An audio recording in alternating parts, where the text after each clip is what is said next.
This is that one sweet and tangy chutney that goes with everything. Samosa, dahi, bhalla, chaat papri, bhel puri, you name it.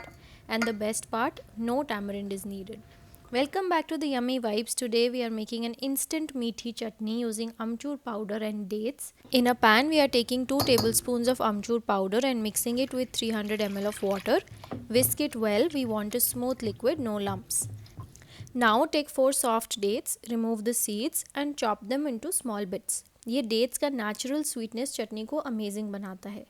Now let's build flavor. Into the amchur mix, add 1 tablespoon sauf or fennel seeds, half teaspoon kala namak, half teaspoon regular salt, 1/4 teaspoon red chili powder, 1 teaspoon degi mirch, 1 teaspoon jeera powder, half teaspoon hing, the chopped dates and some jaggery, that is gur.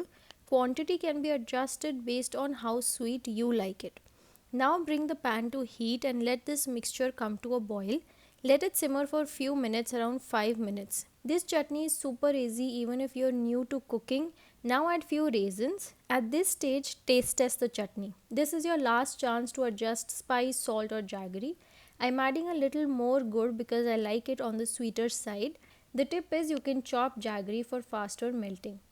Let it simmer again. Total cooking time is just 15 minutes. Keep stirring so it doesn't stick and always use a heavy bottom pan for this, वरना नीचे लग जाएगी चटनी. The chutney has thickened now and remember it will thicken more once it cools. So stop just before it gets too thick. Add a handful of melon seeds and give it one final gentle boil. And that's it. Your achar style Khatti Meethi Chutney is ready. Looks glossy, tastes divine and goes with every Indian snack. Transfer it to a cleaner jar or bowl. Store it in the fridge, it will last for weeks.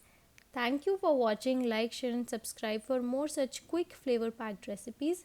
See you next time on the Yummy Vibes.